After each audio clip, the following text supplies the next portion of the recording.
Добрый день, друзья! С вами капитан Дэн Змей. И сегодня небольшое такое тавтологическое видео. Я хочу поговорить о капитанах. Я не супер эксперт. Мой опыт всего-то лет 8.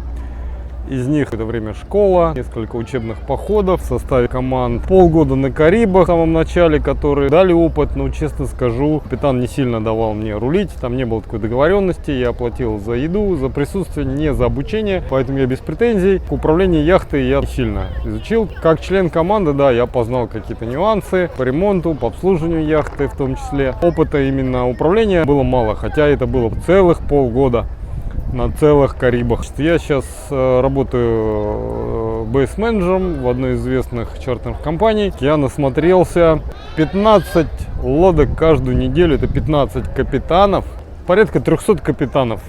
Ну, в среднем плюс-минус, которые я увидел. Не только на чекине и чекауте. Возникали разные ситуации. Понял такую вещь. Я примерно понимал то же самое, но это я уже на практике. Не все капитаны, которые имеют корки, 15 лет, имеют 20. Не все капитаны имеют достаточно опыта. Я иногда поражался смелости некоторых арендаторов, которые брали у нас в чартер лодки. То есть даже при отшвартовывании в достаточно спокойную погоду здесь на Ибице, где я сейчас работаю, яхтинг многие называют мохито, сейлинг, потому что это реально такой коктейльно-релаксный яхтинг. То есть тут редко бывают ветра больше 20 узлов. Это, дай бог, если раз в 2 недели это подует, чтобы пойти мне покататься моим друзьям с кайтом. Многих вводит в ступор уже, бегом в марину, арендовать места, стоять. Был здесь один ураганчик, который вообще многих привел в ступор. И вы видели в интернете по ТВ, что достаточно много яхт оказались на берегу. Ну, потому что никто не был научен, приучен к сложным условиям. И действительно здесь вот этот мохито-селлинг, люди где-то ходят. У многих корочки, у многих куча штампов внутри и делают достаточно такие грубые ошибки. Многие просто халатно. Одна из вещей, которые я не совсем понимаю, если ты опытный капитан, их видно сразу. Некоторые капитаны приходят со своим чек-листом. Он может отличаться от нашего. У нас сейчас электронный чек-лист, очень удобный, многим нравится, действительно удобно, это отдельная тема для разговора. И они проверяют лодку действительно досконально. Они вы спрашиваете, где там фьюз этот, где этот. И с ними, как правило, с такими капитанами проблем не возникает. Проблема только одна, что они замороченные, они на чекине, чекауте. С ними немножко сложно, потому что они так скрупулезно залезут в каждую дырочку, сфотографируют каждый скольчик. Но это и к лучшему, потому что у нас к ним нет вопросов. Если они в первый день все запротоколировали, все поняли, они не задают вопросов, у них какая-то там ситуация, они ее решают нормально, то есть они знают, где что находится. А есть капитаны, простой пример, приходит капитан, постоянный клиент. Я им пытаюсь как это положено на чекине, целый список, помимо каких-то деталей лодки, которые важно объяснить, где фьюз находится, где выключатель, где инвертор включается, какой мощности инвертор, где переключатель танков воды. Ну, какие-то такие элементарные вроде бы вещи, но это надо показать. Лодки разные, у одной это в левой шухлядке, у другой в задней, у третьей еще где-то. Ну, нюансы, их надо показывать. И я пытаюсь показать, да мне ничего не надо, все, я отметил в программе чпок-чпок, там можно оптом галочки поставить, там есть такая функция, типа все проверил, все окей, бах, все сразу окей оптом. Он ставит оптом, я говорю, ну хорошо, он говорит, я 7 раз у вас беру лодку, я все знаю. Проходит день, говорит, а где, у меня якорь выбил предохранитель фьюз, а где он? Начинаем там, я иду с вещами по улице, мне неудобно по телефону, он с меня требует, я говорю, подожди, я дойду до офиса, я наизусть не помню, надо посмотреть картинки. Какие-то модели лодок я помню, какие-то не все помню, 15 лодок. Я вспоминаю, пишу техникам, они что-то подсказывают, бах, все элементарно. Оказывается, фьюз в этом отсеке открыл, и вот он перед глазами. Но на чекине он это не сделал, он не посмотрел важные вещи, которые ему пригодились. То же самое бывает Outboard Engine, движок, который на динге. Разные движки есть, которые прям легко всегда заводятся, а некоторые есть, там надо открыть заслонку, чуть-чуть там чуть повернуть под шамани. Ну, конструкция такая более сложно заводящаяся. Наш техник Гоша, он заводит и так раз, все что угодно. Он специалист, он по запаху чует. Бензин не то попала, вода не попала. Так он открыл, быстро что-то продул, и опять все заработало. Некоторые же клиенты на чекине даже не проверяют это Outboard Engine. Потом, когда его заводить, они ставят галочку, говорю, вы поняли, вы все, да, я знаю, я там опытный. Блин, где ты опытный, когда через несколько часов он пытается туристов отвезти на берег, у них заводится Outboard Engine. Оказывается, он не включил подачу топлива просто, да, то есть, когда начинаем выяснять, пришли видео, а как-то я там все включил, я там все продул, где-то надо подкачать топливо. Мелочь, какие-то технические мелочи, может быть, кто-то этим не замудрялся, никогда не пользовал динги, движок. Были случаи, когда достаточно такие солидные дядьки, у которых корочка уже 20 лет, 30 лет, он при отшвартовании забывает оценить передние муринги. Лодку потащило, повело на этих мурингах, хорошо, что тут ветра особо нету, отцепили, дали назад, кто-то запрыгнул на борт, помог, но это тоже нонсенс, то есть люди даже отшвартовываются некоторые. То же самое пришвартовывают, как минимум раз в неделю 1-2 клиента, чуть маленький ветерок, не дай бог, если это ветерок сбоку, и не дай бог, что надо зайти, там уже какая-то лодка сбоку стоит, за нее, там не прям с краю поставится.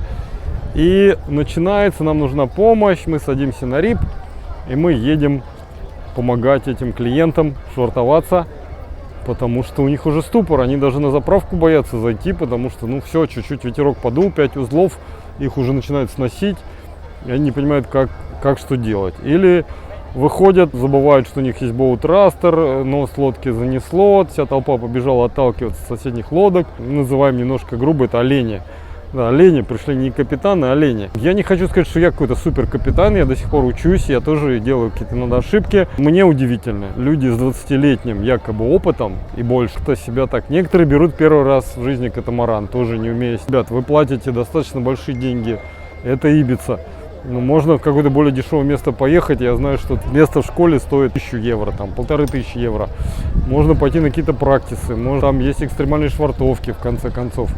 Не имеете возможности иметь свою лодку и на своих шишках набить этот опыт. Конечно, те капитаны, которые ходят постоянно, попадали уже в какие-то ситуации, они опыт уже набили своими шишками. Но очень много капитанов, чартерников, когда берут лодки в чартер, в каких-то сладких условиях. И у меня были такие люди, которые приезжали на Тенерифе. Мы лодки обычно с капитаном, я в другой компании сдавал. И брали лодку со мной, с капитаном. Свою родную марину я уже знаю как 5 пальцев. Могу зайти почти в любой ветер. Знаю, что я в крайнем случае всегда зайду на заправку, потом перешвартуюсь к краешку. Там, ну, если мне будет вдруг стрёмно. Или там друзья на рибе подъедут, затолкают, помогут. В других маринах тоже как-то все. Ну, как-то уже есть опыт там хождения в сильный ветер. Некоторые с ужасом мы переходим, например, в зону акселерации между островами, а там дует 30 плюс. 35 под 40 узлов. Мы на маленьких парусах идем с хорошим листом, с креном. У нас качает волна 4 метров, иногда захлестывает нас, нос забрызгивает.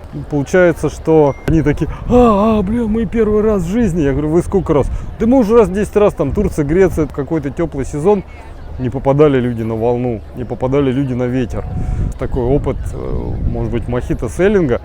И таким людям, да, действительно здесь на Ибице, с одной стороны, мы легко и просто, с другой стороны, чуть-чуть погодные условия поменялись, у них уже проблема ступор. Капитаны бывают разные, и для того, чтобы стать хорошим капитаном, не обязательно иметь свою лодку, не обязательно брать дорогие чартеры.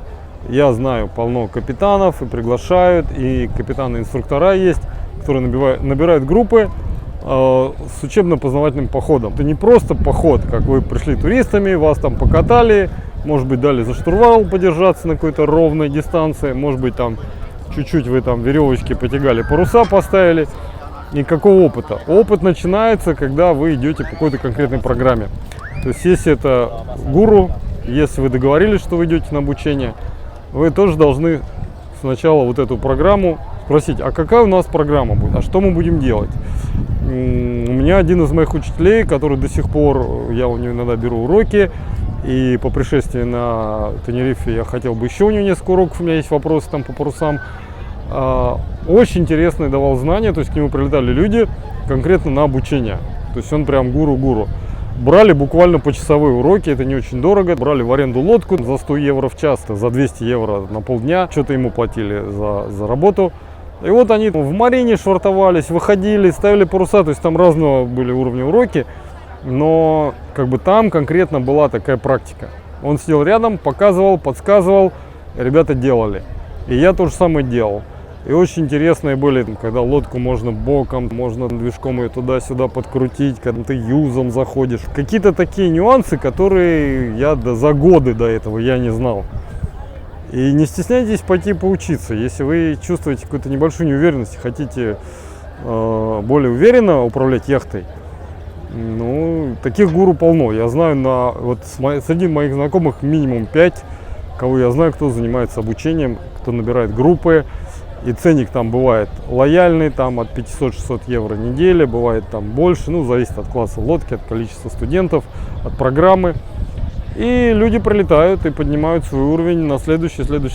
Да, и хорошо, конечно, идти в такие походы, когда вы сможете быть сами капитаном. Я честно скажу, мой опыт стал вот так вот, ну, немножко набираться с того момента, когда я с некоторым страхом взял на себя ответственность. Вначале на Тенерифе мне доверили лодку, и я на ней начал сам выходить. У меня появились какие-то вопросы, которые до этого все делал капитан, и я такой, а как тут? Все, когда на тебя пошла ответственность, тебе приходится и погоду смотреть, и маршрут просматривать, готовность лодки техническую проверять. То есть ты и сурвей, и капитан, и механик, и все на свете. Какая-то была проблема у меня первое время со швартовкой через волну. Надо было в эту марину заходить. Я брал уроки, нашел гуру, который мне там за небольшую денежку мне помогал первое время заходить. В Швеции у меня был экспириенс, когда капитан оказался не очень профессиональным. Я пошел типа для опыта помощником, и фактически какую-то часть работы я выполнял как капитан. И с планированием маршрутов, и там с картами, и с чем-то работа. То есть это вот был опыт, когда ты вынужден попал в такую ситуацию, когда тебе надо управлять яхтой, и тебе никто не помогает. Это очень такой крутой опыт. Но до него, опять же, можно дорасти не просто какими-то рядовыми походами, когда вас там покатали, что-то побыстрее показали, а именно учебными походами. Хотите импровиться, ищите учебный поход. Ищите гуру реальных, смотрите по отзывам, записывайтесь к ним в команду на обучение, получайте опыт. И впоследствии, пожалуйста, сейчас в мире очень много мест, где можно достаточно легко арендовать яхту. Ибица одно из самых крутых, дорогих. Здесь очень классные пляжи, такое лобное место. Но опять же, здесь сейчас осень, здесь ценник уже почти такой же, как где-нибудь в Греции, в Турции. В августе, да, тут такой заоблачный прайс, много желающих, и как бы все летят, все отдыхают. Но это такое место, которое по возможности стоит посетить. Это одно из, я считаю, крутейших и по природе, и по тусовке, и по всем параметрам мест. Никто не мешает все это делать в Турции, в Греции, в Таиланде, в Америке, в Европе. То есть очень много мест, где можно снять яхту. И на Тенерифе в том же можно и за 1500 снять на неделю яхту, и за 2, и за 3, и за 5.